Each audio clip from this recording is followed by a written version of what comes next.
Hello students, welcome to Cotopus. Now we are going to discuss Bart's law. Bart's law actual में क्या होता है बेटा? एक लॉ बनाया गया था मैग्नेटिक फील्ड स्ट्रेंथ को कैलकुलेट करने के लिए, ठीक है। तो जैसे जैसे हमने इलेक्ट्रोस्टैटिक के अंदर स्टडी की कि भाई फोर्स बनाई किससे, कूलम्स लॉ आया, ठीक है। फिर उसके बाद हमने इलेक्ट्रिक फील्ड इंटेंसिटी कैलकुलेट की थी। इसी टाइप से पैरेलली हम इसके अंदर भी कर रहे होंगे। तो यहाँ पे हम एक्चुअल में क्या कर रहे हैं बेटा, मैग्नेटिक फील्ड स्ट्रेंथ को फाइंड आउट करने के लिए बार्ट्स ने एक फॉर्मूला दिया था, ठीक है। अब उसको प्रूव करने के लिए हम पहले वाले डेरिवेशन की हेल्प ले रहे हैं कि B is equal to mu naught by 4 pi Q V sine theta divide by में आर स्क्वायर था, ठीक है। ये हमने लास्ट एक्सप्रेशन में मूविंग चार्ज की वजह से मैग्नेटिक फील्ड इंटेंसिटी कैलकुलेट करने का फॉर्मूला लिखा था कि कितनी होगी मैग्नेटिक फील्ड स्ट्रेंथ, तो ये हमने फाइंड आउट किया था। अब अगर आप इसको देखो कि dB लिखना चाहो आप तो म्यू नॉट बाई 4 पाई थोड़े से चार्ज की वजह से, तो dq into V sine theta divide by R square हम लिख सकते हैं इस टाइप से। क्लियर बच्चे? वो क्या था, एक मूविंग चार्ज था, चार्ज जैसे ही क्या कर रहा था, मूव कर रहा था। लेकिन जो बार्ट्स लॉ देखेंगे हम यहाँ पे, वो हमने क्या किया, एक करंट कैरिंग कंडक्टर कंसीडर कर लिया। इस करंट कैरिंग कंडक्टर की वजह से हमने क्या निकाली बेटा, मैग्नेटिक फील्ड निकालनी है।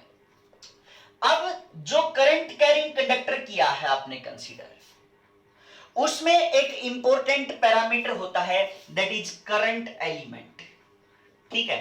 क्या होता है बेटा, करंट एलिमेंट होता है। मींस आपने इतने पोर्शन में इतना पोर्शन आपने सिलेक्ट किया, ठीक है। इसकी लेंथ हमने क्या कंसीडर कर ली, डीएल कंसीडर कर ली।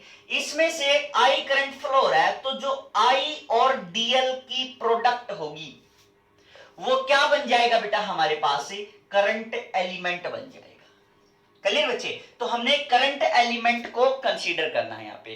देखो करंट कौन सी क्वांटिटी है, एक स्केलर क्वांटिटी है, लेकिन करंट एलिमेंट कैसी क्वांटिटी है, करंट एलिमेंट एक वेक्टर क्वांटिटी है जिसकी डायरेक्शन क्या होती है, जिस डायरेक्शन में करंट फ्लो हो रहा होता है वही क्या होती है, हमारी करंट एलिमेंट की डायरेक्शन होती है। क्लियर बच्चे? अच्छा, तो अब इसकी वजह से, इस करंट एलिमेंट की वजह से हमें क्या फाइंड आउट करना है कि यहां पे मैग्नेटिक फील्ड स्ट्रेंथ कितनी होगी, means that is the position vector eight A distance r मान लिया है, ठीक है। ये पॉइंट यहां भी हो सकता है, यहां भी हो सकता है, कहीं पे भी हो सकता है, यहां भी, यहां भी, यहां भी, इस टाइप से कहीं पे भी ये पॉइंट हम कंसीडर कर सकते हैं बेटा, ठीक है। अच्छा, तो अब हमने क्या फाइंड आउट किया इसके अंदर, इसको नेक्स्ट स्टेप अगर हम इसको बढ़ाएं यहां पे, तो dB इज इक्वल टू क्या आ जाएगा, mu naught by 4 pi dq है, ठीक है। इसमें करंट फ्लो हो रहा है, तो सीधी सी बात है बेटा, चार्ज का ही तो क्या हो रहा है, फ्लो हो रहा है। मींस इस चार्ज को हम किसकी फॉर्म में लेके आने की कोशिश करेंगे, अब करंट की वजह से लेके आने की कोशिश करेंगे, क्योंकि करंट एलिमेंट के अंदर हमने ये फाइंड आउट करना है। तो dq इंटू वेलोसिटी क्या होती है बेटा, rate of change of displacement with respect to time, means यहां से यहां तक dl बाई dt हम इसको लिख सकते हैं, इनटू क्या आ जाएगा हमारे पास, साइन थीटा डिवाइड बाई में आर स्क्वायर आ जाएगा। क्लियर बच्चे? अच्छा, अब उसके बाद dB देखो आप क्या आ जाएगा, mu naught by 4 pi dq by dt क्या होता है, I होता है। तो हमने लिख दिया यहां पे I dl sign theta divide by में आर स्क्वायर बच गया बेटा, ठीक है। अब आइडियल साइन थीटा, जैसे अब इसमें हमने किया था कि भाई आर से मल्टीप्लाई कर दिया था, आर से हमने क्या कर दिया था, डिवाइड कर दिया था। तो फिर हमने क्या बनाई थी, इसकी क्रॉस प्रोडक्ट बनाई थी। तो क्रॉस प्रोडक्ट हम इसके अंदर भी बना सकते हैं, means dB is equal to हमने लिख दिया mu naught by 4 pi ideal sine theta divide by में, यहां पे मैंने r से मल्टीप्लाई कर दिया, r से यहां पे मल्टीप्लाई कर दिया, तो यहां पे क्या आ गया बेटा, r क्यूब आ गया। तो आइडियल हमारे पास करंट एलिमेंट है, r क्या है, पोजीशन वेक्टर है, तो dB वेक्टर फॉर्म में क्या लिख देंगे, mu naught by 4 pi i dl cross r, ठीक है। i dl cross r divide by में क्या लिखेंगे बेटा, r क्यूब लिख देंगे। तो ये हमारे पास क्या आ जाएगा, बायट-सवार्ट्स लॉ किस फॉर्म में बेटा, वेक्टर फॉर्म में हम इसको कैलकुलेट कर सकते हैं। ठीक है। अच्छा ये तो चीजें पता ही है आपको कि जो मैग्नेटिक फील्ड होती है किसके अंदर मापते होते हैं बेटा, टेस्ला के अंदर या वेबर पर मीटर स्क्वायर के अंदर, है ना, या वेबर पर मीटर स्क्वायर के अंदर। ठीक है, एक यूनिट और होती है इसकी, गॉस।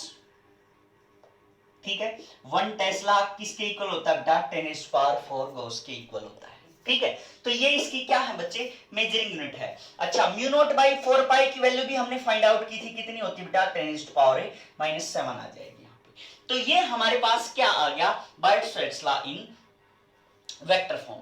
अब एक चीज देखो बेटा, इस आइडियल और ये पोजीशन वेक्टर है थीटा, इसके साथ एंगल जो बन रहा है वो थीटा है। यहाँ पे आइडियल करंट एलिमेंट और पोजीशन वेक्टर के साथ जो एंगल है वो एंगल क्या है, यहाँ पे थीटा लिखा हुआ हमने। ठीक है, कहीं आप ये सोचो कि थीटा किस किस के बीच एंगल है, तो इसका मतलब जो डायरेक्शन ऑफ मैग्नेटिक फील्ड होगी क्रॉस प्रोडक्ट है तो परपेंडिकुलर टू दीज टू होगी, है ना, इन दोनों के क्या होगी, वो परपेंडिकुलर होगी। मींस करंट एलिमेंट के भी और इसके भी क्या होगी, वो परपेंडिकुलर होगी। क्लियर बच्चे। तो जैसे हमने उसके अंदर फाइंड आउट किया था, इस थीटा की जो वेरिएशन की थी हमने, तो थीटा यहाँ पे अगर मैं यहाँ पे लेके जा रहा हूं तो थीटा ये बन रहा है, यहाँ पे लेके जा रहा हूं तो थीटा ये बन रहा है, यहाँ पे लेके आ रहा हूं तो थीटा 0 बन रहा है। तो यहां भी वही केस देखने को मिला कि जो मैग्नेटिक फील्ड थी, जब एंगल क्या हो रहा था, 0 हो रहा था, तो मैग्नेटिक फील्ड भी 0 मिली आपको। लेकिन मैक्सिमम कब मिला, जब ये एंगल कितना हो गया, इसके पास 90 डिग्री हो गया, तो जो मैग्नेटिक फील्ड की स्ट्रेंथ थी वो क्या मिली बेटा, मैक्सिमम मिली थी। मींस इसी वे में जिस टाइप से मूविंग चार्ज डिपेंडेंट थे, मूविंग चार्ज की वजह से डिपेंडेंट थी मैग्नेटिक फील्ड, सेम पैटर्न में यहां भी डिपेंडेंट है एंगल के ऊपर। तो ये हमारे पास आइडियल साइन थीटा। क्लियर बच्चे। अच्छा अब अगर आपको मैग्नेटिक फील्ड की डायरेक्शन फाइंड आउट करनी है, मैग्नेटिक फील्ड की डायरेक्शन फाइंड आउट करनी है, ठीक है, तो हमारे पास जो सबसे ज्यादा यूज करेंगे हम राइट हैंड पाम रूल। ठीक बेटा, कौन सा रूल है, राइट हैंड पाम रूल है हमारे पास। तो जो राइट हैंड पाम रूल है उसे कैसे फाइंड आउट करेंगे, जैसे राइट हैंड है ये, हमने पाम रूल लगाना है। क्लियर है। तो put your thumb along current element direction. किसकी डायरेक्शन बेटा, जो हमारे पास करंट एलिमेंट की डायरेक्शन है उसके अलोंग क्या रखेंगे, इस थंब को रखेंगे। तो इस टाइप से हमने करंट एलिमेंट के साथ भी रख दिया। ठीक है। Put your palm along the position vector. आपने पाम को किसके अलोंग रखा, पोजीशन वेक्टर के अलोंग रख दिया। ठीक है, ये सिचुएशन होगी हमारे पास। तो जो नॉर्मल टू द पाम है ना, normal to the palm, normal to palm क्या बन गया बेटा, ये डायरेक्शन होगी, है ना, क्योंकि पाम है, पाम के नॉर्मल, तो ये वाला सरफेस काउंट करेंगे ना हम। ठीक है, तो ये वाला सरफेस में इस टाइप से ये क्या बताएगी, डायरेक्शन बताएगी। मींस जो डायरेक्शन ऑफ मैग्नेटिक फील्ड होगी वो क्या होगी बेटा, इनवर्ड होगी। और इनवर्ड के लिए हम किसका साइन यूज कर लेते हैं, यहाँ पे क्रॉस का साइन यूज करेंगे। अगर हमारे पास मैग्नेटिक फील्ड आउटवर्ड आए तो हम डॉट का साइन यूज करेंगे। ठीक है, आउटवर्ड है तो डॉट का और इनवर्ड है तो क्रॉस का साइन यूज करेंगे। क्लियर है। ठीक है, तो हमें क्या आनी चाहिए बेटा, ये पाम रूल अप्लाई करना आना चाहिए। जैसे मैं और बात करूं यहां पे कि ये हमारे पास करंट एलिमेंट है और इसकी डायरेक्शन ये है, आइडियल की डायरेक्शन ये है। ये यहां पे क्या है, इसकी पोजीशन वेक्टर दे रखी, ये पोजीशन वेक्टर है, यहाँ पे आर क्या है, इसकी पोजीशन वेक्टर। मींस इस पॉइंट पे आपने क्या फाइंड आउट करना है, मैग्नेटिक फील्ड फाइंड आउट करनी है। तो सीधी सी बात बेटा, पाम रूल लगाना है हमने। तो कैसे किया हमने, इसके अलोंग हमने क्या किया, इस करंट एलिमेंट के अलोंग थंब को रख दिया। ठीक है, करंट एलिमेंट के अलोंग हमने क्या रख दिया बेटा, थंब तो रख दिया। लेकिन पाम की direction along the position vector, palm की डायरेक्शन पर, पाम इसकी अलोंग तो नहीं हुई पोजीशन वेक्टर के अलोंग, तो हमने क्या किया, इस हैंड को ऐसे कर लिया।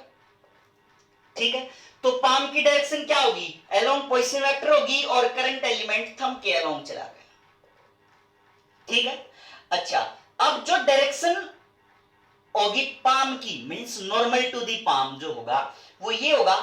ठीक है, ये फिंगर ऐसे कर रहा हूं बेटा मैं, ठीक है, तो इन्हीं का यूज करेंगे बार बार, नहीं तो ऐसे। ठीक है, तो ऐसे क्या आएगा हमारे पास, आउटवर्ड आएगी। ठीक है, तो मैं इन्हीं फिंगर्स को क्या बना रहा हूं यहां पे, ऐसे नॉर्मल बना दूंगा, इन्हीं फिंगर्स को मैं नॉर्मल बना दूंगा ऐसे करके, तो समझ जाना आपकी डायरेक्शन कहां आ रही है, आउटवर्ड आ रही है। क्लियर बच्चे, तो इस केस में डायरेक्शन क्या आ जाएगी हमारे पास से, आउटवर्ड आ जाएगी मैग्नेटिक फील्ड की। क्लियर है, अच्छा और देखो जैसे यहां पे इस टाइप से करंट है, ठीक है, इस टाइप से करंट प्रोड्यूस हो रहा है, ये हमने करंट एलिमेंट यहां पे कंसीडर कर लिया, और यहां एक हमने क्या मान लिया, पोजीशन वेक्टर मान ली। इस पॉइंट पे आपने क्या निकालनी है, मैग्नेटिक फील्ड निकालनी है, तो सीधी सी बात है पोजीशन वेक्टर ये हो गया हमारे पास। तो कैसे किया बेटा, करंट एलिमेंट के अलोंग थंब रखा, पाम को पोजीशन वेक्टर के अलोंग रखा, तो जो नॉर्मल टू द, ठीक है, नॉर्मल के लिए मैंने क्या कर दी, ये फिंगर्स बेंड कर दी। ठीक है, तो ये फिंगर्स जो बेंड किए नॉर्मल की डायरेक्शन को बता रही है, तो डायरेक्शन क्या मिल रही है आपको, आउटवर्ड मिल रही है, तो इस केस में भी आपको क्या मिलेगी बेटा, आउटवर्ड मिल जाएगी। ठीक है, और केस बनाने हैं इस टाइप से बना सकते हो, काफी सारे केस बना सकते हो बेटा इसके अंदर आप, जैसे करंट इस डायरेक्शन में फ्लो हो रहा है। ठीक है, करंट की डायरेक्शन क्या बता दी बेटा, इस डायरेक्शन में फ्लो हो रहा है, तो यहां पे आप मैग्नेटिक फील्ड बताओ कि किस डायरेक्शन में होगी, तो करंट एलिमेंट के अलोंग हमने क्या रखना बेटा, थंब रख दिया, और अलोंग दी पोजीशन वेक्टर ये हो गया, पोजीशन वेक्टर के अलोंग हमने पाम रख दी, तो जो डायरेक्शन ऑफ मैग्नेटिक फील्ड होगी वो क्या होगी बेटा, डाउनवर्ड होगी, तो डाउनवर्ड क्या आ जाएगी हमारे पास, मैग्नेटिक फील्ड की डायरेक्शन आ जाएगी। ठीक है बच्चे, अच्छा और देखने आपने इस टाइप से मैंने ये क्या कर दिया, आउटवर्ड वाला केस कंसीडर कर लिया। ठीक है, यहां पे हमने क्या कर लिया, मैग्नेटिक फील्ड फाइंड आउट करनी है यहां पे, तो पोजीशन वेक्टर ये हो गया और करंट एलिमेंट इस डायरेक्शन में है, आउटवर्ड में। ठीक है, तो हमने क्या किया बेटा, करंट एलिमेंट को आउटवर्ड, करंट एलिमेंट को हमने आउटवर्ड कर दिया। ठीक, ऐसे तो डायरेक्शन ऑफ मैग्नेटिक फील्ड क्या आ गई, नीचे की तरफ आ गई। यहां कैलकुलेट करेंगे तो करंट एलिमेंट हमने क्या करना पड़ेगा, ये तो डायरेक्शन क्या आ जाएगी, ऊपर की तरफ आ जाएगी। क्लियर बच्चे, तो इस टाइप से आप मैग्नेटिक फील्ड की हर पॉइंट के ऊपर डायरेक्शन फाइंड आउट करनी चाहिए, आनी चाहिए। तो राइट हैंड पाम रूल मेरे अकॉर्डिंग सबसे इजी रूल है अप्लाई करना। आप कहीं पे भी थंब और इसको रखो और वहां पे टक टक अपने आप आ जाएगा। ठीक है, तो ये क्या बेटा, राइट हैंड पाम रूल है, इस टाइप से आप डायरेक्शन फाइंड आउट कर सकते हो। क्लियर है, अच्छा दूसरी चीज बेटा, right hand curl rule, right hand curl rule ये कैसे फाइंड आउट करते हैं कि अगर मान लिया हमारे पास कोई करंट कैरिंग कंडक्टर इस टाइप से था, तो हमने इसको ऐसे रखा, ये बताने के लिए कि भाई ये करंट एलिमेंट है हमारे पास, नो डाउट, तो हमने यहां से करंट एलिमेंट रखा, तो direction of magnetic field lines, ये पॉइंट के लिए नहीं बेटा, direction of magnetic field lines की प्रॉपर्टी, कैसी मैग्नेटिक फील्ड लाइंस ये जनरेट कर रहा है, तो यहां से आपने ये रखा, तो एक्चुअल में पाम रोल का ही बड़ा वो है, ये वर्जन है। तो यहां आप ये देखो कि यहां मैग्नेटिक फील्ड लाइन की डायरेक्शन ऐसे हो जाएगी, यहां देखोगे तो ऐसे हो जाएगी, यहां देखोगे तो ऐसे हो जाएगी, तो इस टाइप से क्या बन रहा है, कंप्लीट सर्कल बन रहा है इस रीजन के अंदर। ठीक है, तो इसके लिए हम राइट हैंड कर्ल रूल का यूज करते हैं, मींस जो फिंगर बताएंगी, फोल्डिंग फिंगर जो बताएंगी, that will tell us the direction of magnetic field lines. तो यहां से आप इस टाइप से इसकी मैग्नेटिक फील्ड की डायरेक्शन फाइंड आउट कर सकते हो कि पूरे रीजन के अंदर इस टाइप से आपको मैग्नेटिक फील्ड लाइन मिल जाएगी। क्लियर है बच्चे, ठीक है, तो यहां से इस टाइप से क्या मिलेंगी आपको, मैग्नेटिक फील्ड लाइंस मिलेंगी, एक वायर था ऐसे और ये मैग्नेटिक फील्ड लाइंस मिलेंगी। अच्छा, अब अगर करंट इस डायरेक्शन में फ्लो हो रहा हो, जैसे ये तो क्या है, मैग्नेटिक फील्ड लाइंस की डायरेक्शन थी, ये क्या था, इसके अंदर करंट था, है ना। अब अगर करंट इस डायरेक्शन में फ्लो हो रहा है, करंट इस डायरेक्शन में ऐसे फ्लो हो रहा है, ठीक है, तो भी हम किसका यूज करेंगे बेटा, इसी का यूज करेंगे, means right hand curl rule का ही। मींस अब क्या करेंगे, पोजीशन हम चेंज कर देंगे, मींस करंट के अलोंग हम क्या करेंगे, अपनी फिंगर्स को फोल्ड कर लेंगे। ये करंट की डायरेक्शन ये है, तो हमने फिंगर्स को ऐसे फोल्ड कर दिया कि ऐसे ऐसे जा रहा है करंट, तो करंट की डायरेक्शन के अलोंग ये, तो थंब जो बताएगा that will tell us the direction of magnetic field, ठीक है। तो ये इसका रिवर्स केस है, इसका क्या है बेटा, ये रिवर्स केस है। ये लीनियर करंट फ्लो हो रहा था, ये क्या है, जब सर्कुलर करंट फ्लो हो रहा है तब हम इस फॉर्मूले का यूज करेंगे, इस रूल का हम यूज कर रहे होंगे, क्लियर है। तो यहां से ऐसे फ्लो हो रहा है, तो direction of magnetic field lines कहां हो जाएगी बेटा, आउटवर्ड हो जाएगी सेंटर के केस में, ठीक है। ऐसे फ्लो हो रहा होता इस टाइप से ऐसे फ्लो हो रहा है ये, ठीक है। तो जो थंब है that will give direction of a magnetic field, तो यहां से इसकी डायरेक्शन क्या आ जाएगी, अंदर की तरफ आ जाएगी, ठीक है बच्चे। तो ये इस टाइप से आप इनके रूल्स को फाइंड आउट कर सकते हो। स्क्रू रूल भी होता है, ठीक है, स्क्रू रूल से भी आप क्या कर सकते हो, मैग्नेटिक फील्ड की डायरेक्शन फाइंड आउट कर सकते हो। मैग्नेटिक फील्ड की स्क्रू रूल कैसे भाई, जैसे ये है कि आपने स्क्रू होता है इस टाइप से,